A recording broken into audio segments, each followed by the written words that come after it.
Hey! Yeah, I figured like a really loud, annoying noise would be a pretty good intro. Of course, I'll fix my microphone. God forbid I do any of this prep before I hit record. Which reminds me, I think I'm gonna take my shoes off. It's a good thing you can't see that. Let me put my feet up. This is gonna be a long one. I think we'll do like a 5-hour one this week. What are we doing here? Blue Hour. Let's see what this looks like. I personally love this time. Photography aside, I just feel like it's the most magical time of the day. And especially things like artificial light just seems to pop. One thing I noticed, it wasn't here, it was in the album. Just signage, anything that's contrasting this majestic, mysterious, magical light seems to just pop out of reality. I feel like I'm in a movie whenever I'm walking around at this time. So it's a bit annoying, but I appreciate having this challenge. If just to introduce this concept to people that don't know about Blue Hour.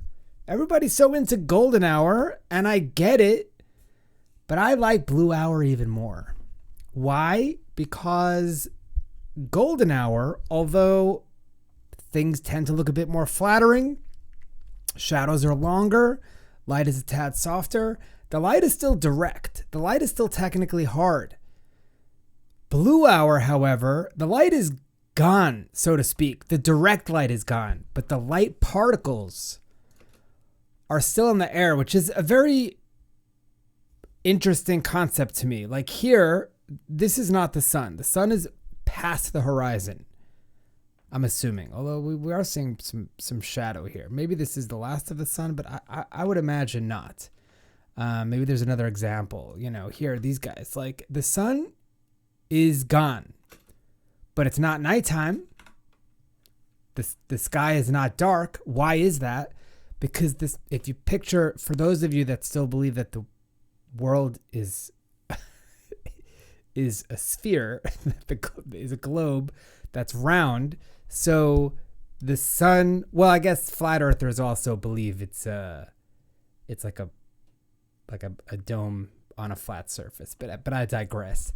The sun is just yonder, right? It's just past this horizon and it's still shining up, meaning if we had a jetpack and went up like 50 feet in the air, not even that high, just if we were able to just raise our elevation a bit, we would then see the sun. It's almost like going back in time. Suddenly we'd see the sun, we'd see the sunset, and then the sun would set again, so to speak.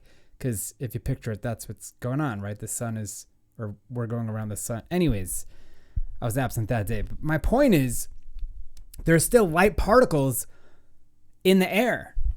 In fact, I love, I don't think there's any here, but I love when you see a cloud in the sky after the sun has already set that has the sun hitting it, that has like a gold tint to it.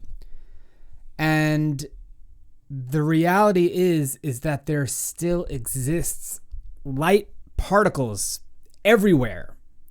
Everywhere also in the sense of directionless, which means there is no hard light, there is no direct sunlight, and that makes the light soft. That makes everything soft. Everything around you is just like a soft glow, this beautiful soft blue glow, and it's just magical. With that, we're going to dive into 14, one of you opted out, 14 Blue Hour photos from this week.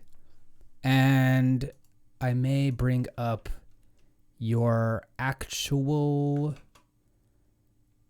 photos here. Let me load up these tabs because they went to sleep because I took too long.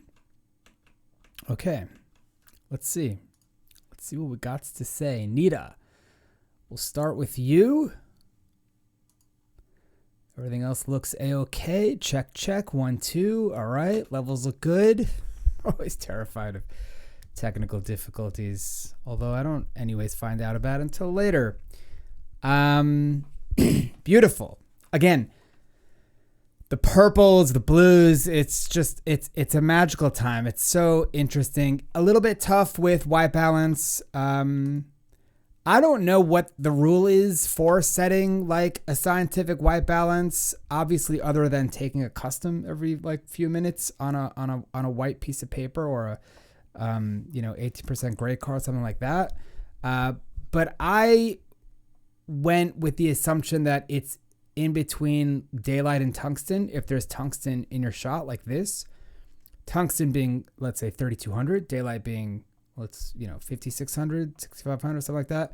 So something between like 3,000 and 5,000 Kelvin. I went to like 4,000.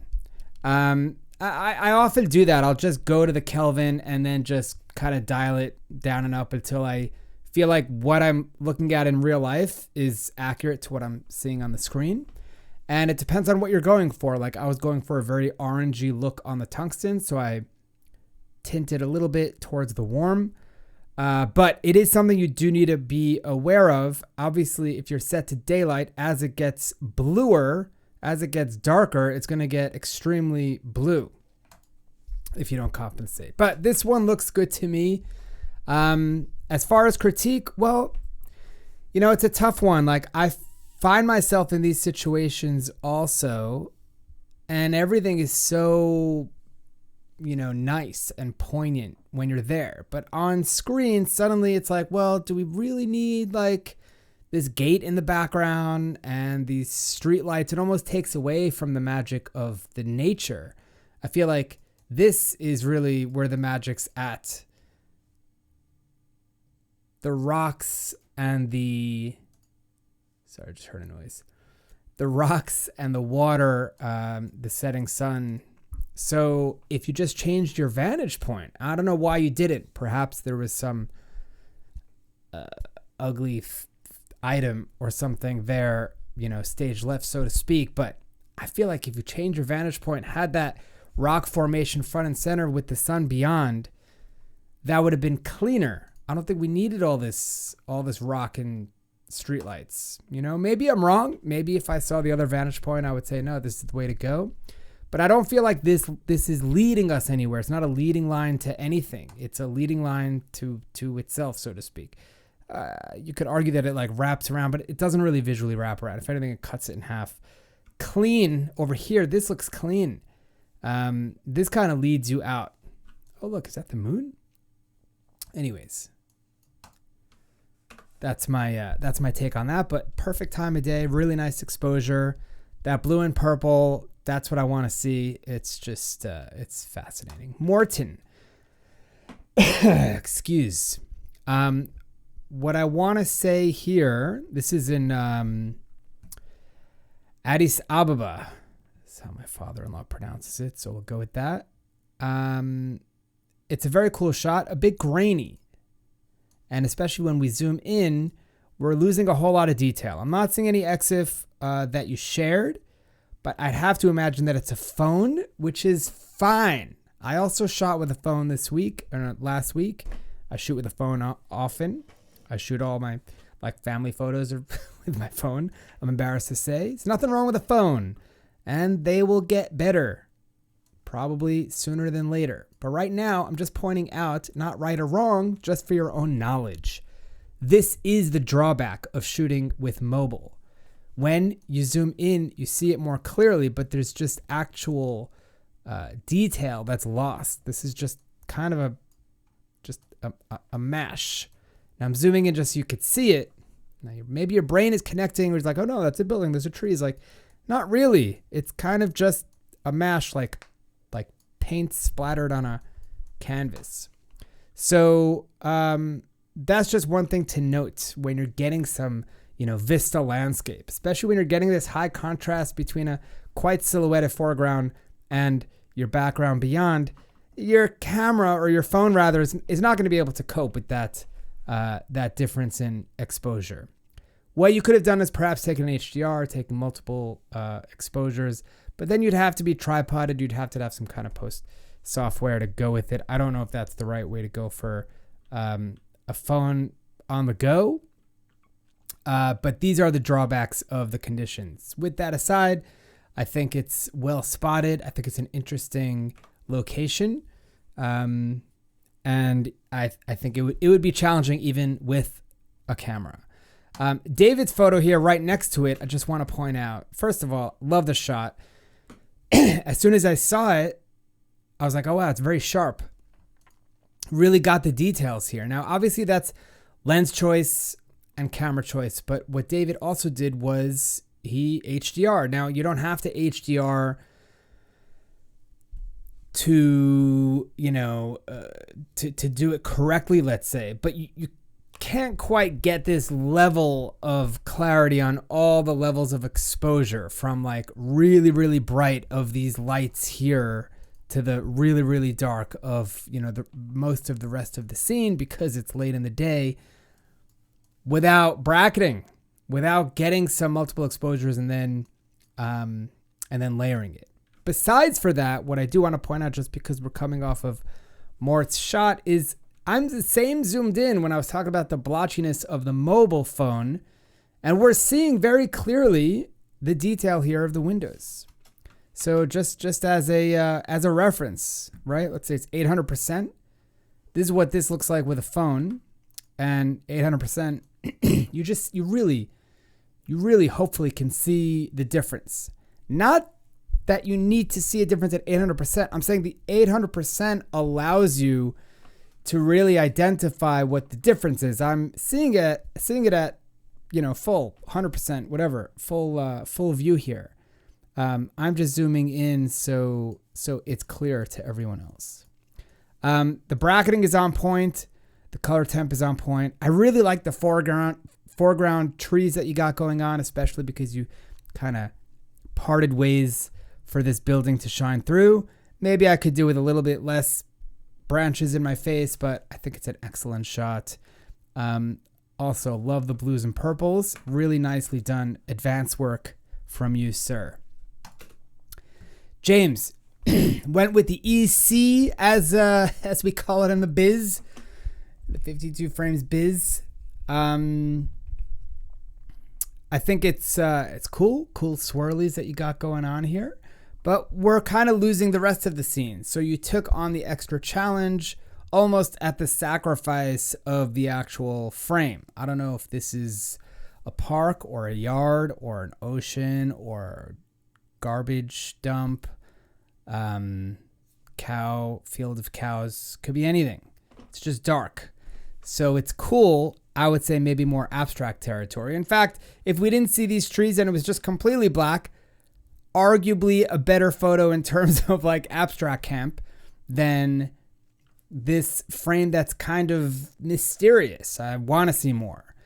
The way to do that, again, difficulty, to do with light trails, but you kind of want to somehow bracket or have some exposure or light in the frame to open up to the scene more, allow us to see, what's going on, so it's not just totally black. I was just seeing quickly if I can reference a photo, but I was thinking of other photos in the album, not necessarily in this mix. Shannon, excuse my throat clearing. Maybe I'll take a swig. Because that's what you guys signed up for, really, is listening to the nat sound of me gulping water down my gullet. What I like about this photo is that I literally saw the same thing. I have the honor of not having a palm tree in my yard, but there's a palm tree in my neighbor's yard. And I'm very grateful for that because I get to reap the benefits of it. And I was on my balcony looking at the blue hour, and then I'm looking at this beautiful palm tree that's in my neighbor's yard against the blue. And I did take a picture of it also. And I saw the moon right above it. And I was like, oh, that's cool. That's the moon right there. And I didn't take it, or use it rather, because the moon is always underwhelming unless you're like zooming all the way in. But what I see you did is you took the liberty of just enlarging the moon in Photoshop. I think that'll do the trick, but definitely made me question how you had such a larger moon than I had. But it's pretty cool that we're probably on opposite ends of the world, and we kind of shared a very similar experience. It's a nice blue hour silhouette. Nothing wrong with this. How to make it better? I don't know. Maybe if it was, I think it is what it is. I think it's a bit, I think it's good as is, but perhaps some more vibrance to like maybe make it a little bit more blue, or maybe we'll color temp it a little bit more blue. I mean, silhouettes are a funny thing. Like it's got to be like a super interesting shape perhaps to stand out from the pack. I think it does a good job, but perhaps a little bit more color will grab a tad more interest to the scene. Amy, this is so cool. I thought these were birds from the thumbnail. Really nice shot, really lovely colors, really great example of this time of day. One thing I want to point out, it is a tad too dark, and if we hit auto, I imagine it'll brighten it up just a bit. And it's brightening up mostly the shadows, as I would have assumed, also the exposure. It doesn't look quite nice, and maybe that's just because it's brightening something that's already tweaked, and you may have actually lowered this exposure in post, so it's just kind of raising your lowering. So we'll turn that back off, but it is something to consider. If you wanted it a silhouette, fine, have that be a silhouette, but maybe just brighten up some of like the sky portions here. I'll just do a quick brush, and we can still have our silhouette, but you can just kind of turn on the lights a little bit. This is not yet clipping at all. Where's my clip? Yeah, no clip warning there. The other thing I wanted to point out is just the straightening tool. This is so important for a shot like this. It's literally a horizon line. That's what we're seeing. That's like the focal point of the entirety of the frame. So we're just going to go to our crop tool, double click, straighten, let the robot do its thing. And it's subtle, before, after. But man, does that make a difference. Always make sure your photos are straight. Even if there's no horizon line like this, maybe this is totally straight technically, but maybe it doesn't appear straight. In which case you would take your straightening tool and, maybe it's like more like that, let's say. And then you look at it. Well, the tree looks a little bit less straight.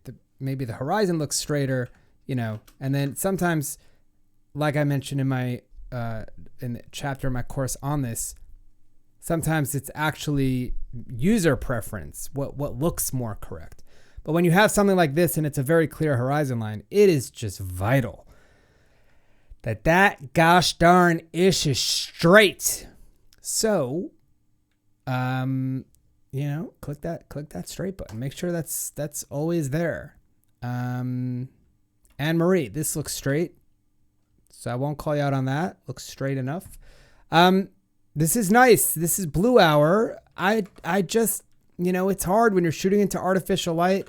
I actually think your exposure is a little bit too high. And I say actually because I feel some of these in the group here are going to get the same critique, that it's just a little bit too dark. But this one, at least in the highlights, we'll check our clips here just to verify. And again, not right or wrong. It does make sense that something like this would be too hot, but it's a little bit distracting. Not something that I can erase in post because I'm editing a JPEG here. I doubt that your RAW even can really capture this. My best advice, besides for bracketing, would have been to underexpose. If you're shot with something more like this, then you can always leave the lights as is and maybe brush on some exposure in post to get what you want to get. But to capture these kinds of lights at this kind of time of day, I feel lower exposure is a little bit better. The way you have it here, it just looks a little bit too hot with the artificial light. So something to keep in mind. You're fine in the sky. This is great exposure. This is fine. But you really have to take into account what are the brightest parts of the image and is it distracting? I don't always mind that there's some clipping in the frame. That's not always just an end-all error, let's say, in the process. But for this one, even before I turned the clip warning on, it was clear to me that this was distracting. Miria, We got some boats. We got some sky. We got some beautiful purples. Matches my shirt. Look at that. There's nothing wrong with this. Also maybe a little bit dark. If I hit auto, it's going to brighten it up clearly.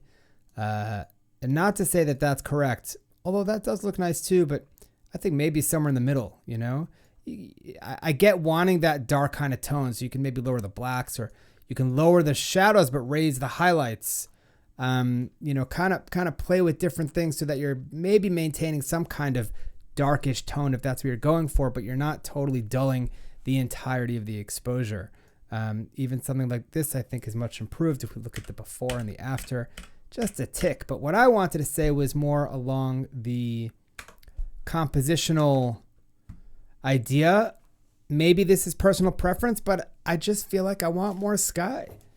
It just seems like this is the time of day, and there's nothing wrong with the water, but those blues and purples, I feel like there's just not quite enough headspace, as I like to call it, above our subject. So if you zoomed out or just panned up, just tilted up slightly and gave us a little bit more sky, I think compositionally it would be a little bit more balanced to my eye.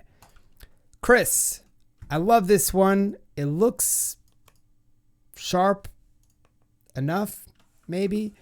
I love that you, first of all, I love most of your words, captions in general. A lot of you wrote, it was great to do something new. You weren't so into it. You learned something new.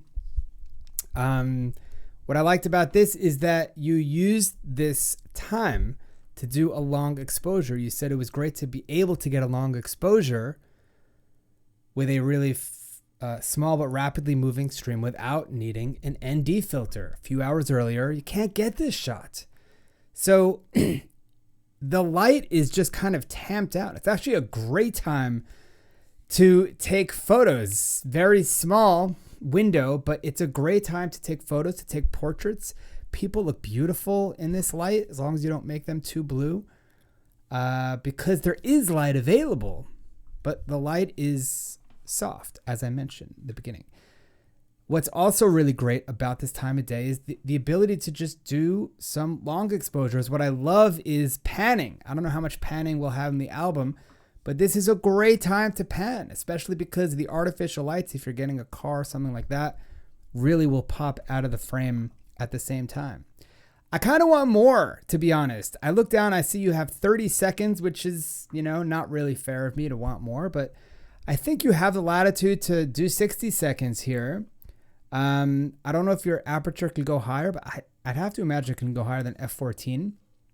But even if it couldn't, I think it could be, let's say, one stop darker and you'd still be okay. You would be able to just amp that up in post. So I think you had the latitude to go a little bit longer, just because I'm seeing still a lot of these like ripples, and maybe you would smooth it out even more. I'm curious what a scene like this would be with one bracket longer, let's say. I believe that's a one more stop is 30 seconds to 60 seconds. It's a really nice shot and a really clever way to use this long shutter technique. And it's lovely abstract. Christine. So here we have our first yellow blue hour. And you wrote you're not sure why it was yellow. Let's see, what did you write? You have very cloudy, rain, sleet, snow, but the late sunset for the week, the last sunset of the week came through with some color other than gray. It's not what I imagined for a blue hour shot. It's technically blue hour, or shall I say orange hour. So I don't know what time of day you were shooting, but I would argue that it seems that either your white balance was a bit too warm, or the sun was not quite set. I mean, we are seeing maybe what I mentioned earlier. You sometimes look up and you see a cloud that's still being hit by the sun. If that were the case, best case scenario, that means the sun just set. So you gotta wait. That's just too quick to get that blue hour. Sun sets, still a golden hour.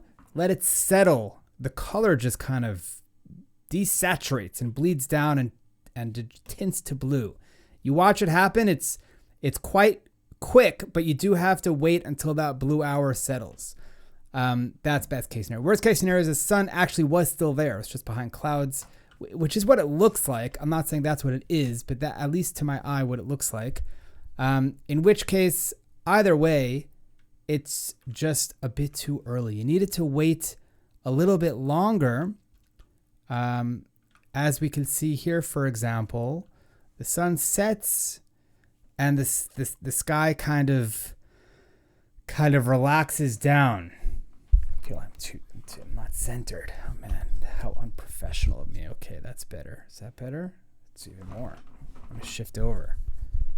You guys deserve more. You deserve for me to be centered. I mean, not just physically, not mentally. Huh. Oh, look at that. Oh yeah. Look at that professional setup. I feel totally off balance now. I felt much better where I was before. But visually, you guys deserve the best. So yeah. That's a good practice in patience, perhaps. As far as the shot itself, it looks okay, except I'm noticing now this artifact here almost looks like something was cloned, healed, something was tried, and kind of looks like it was painted all across. Maybe there was like a plane trail or something, and you tried to get rid of it, or a phone line. Maybe there was a telephone wire, electrical wire. So that needs a little bit more finesse. And I like also I'm noticing a white, this white line in the top of the frame there. I like the silhouette of the tree. Maybe give that a little bit more space. If you're getting the silhouette of the tree, if you think back to Shannon's, for example, look at all that space around the silhouette. If you're going for silhouette, let us see that entire shape. Lizzie, we'll go with you. We're cruising through this, huh? What do we got? 4 left. How did I do that? Cruising today. I love this shot. This is so cool. And I was actually going to say, when seeing this, I was going to say, oh, this is an excellent example of a long shutter shot. And then I looked at Lizzie's photo, and it's not a long shutter. 1/25. It's a little bit slow, but you just took your phone and you said it was right above the water, upside down, which is a great technique, which you said you'd be too scared to do with a regular camera. This is a great phone shot also, by the way. I don't know. Is this like super still water? Because it really looks, here we see some ripples there. It's a very still, lake perhaps. And I love it. It's perfect. Love the reflection. It's right in the middle. Definitely a standout. Love the purples. You are tinted a little bit too blue. Dare I say? How dare I say that this week? But I mean, if I'm looking at the buildings, it seems like maybe that looks a little bit more. There you go. Yeah, that looks a little bit more. Still blue, and maybe you can manipulate a bit if you want it to be bluer. You take a brush and kind of blue out the sky a little bit more. And it's still a bit too purple, but I think that's more accurate. Just to give you a sense, here is the before, as you have it, and the after. Of course, we want to exaggerate the blue this week, but I do have to at least call out what I see as inaccurate in terms of color temp, which is fine. I definitely like the blue, but yeah, this would be more accurate. Maybe we'll meet in the middle, because we do want to be a little bit dramatic here. Really cool shot. Love this. Really nice. Where am I? Why am I in Photoshop? Okay. Jeff. Very cool cityscape, as we'll say. A little bit dark and a little bit crooked. First, let's hit auto, and you could see like it really wants to be brighter. It is too dark, and I think this actually looks much better. I'm curious what it would do if I do auto white balance. Oh my goodness. So that's what it says is auto white balance. That's interesting, because I am seeing this green tint here, And I would actually want to tint that more towards purple. And it is also a little bit too exaggerated on the blue. Maybe not that much yellow, but that looks kind of nice. I mean, maybe Adobe is correct, but I don't agree with it, right? Hold on one second. Okay, I'm back. Still a bit green. I would actually go to color mixer saturation greens. Yeah, that kind of takes out some of that green. I don't know why it's so green there. What else can we play with this here? You have enough clarity. I would actually maybe lower contrast a little bit. So it's a bit too crunchy. Oh yeah, that looks nice. And that looks a bit too purpley. All right. Part of what I want to do actually is secretly I was priming your minds, your subconscious to be to get used to this exposure, so that when I hit the before, you suddenly see like a shock of how underexposed we were before this processing. And sometimes it's not so easy to see when I show you the photo and then I like make it a bit brighter. But now we've been like looking at this for what feels like hours. I don't know, but at least a few minutes.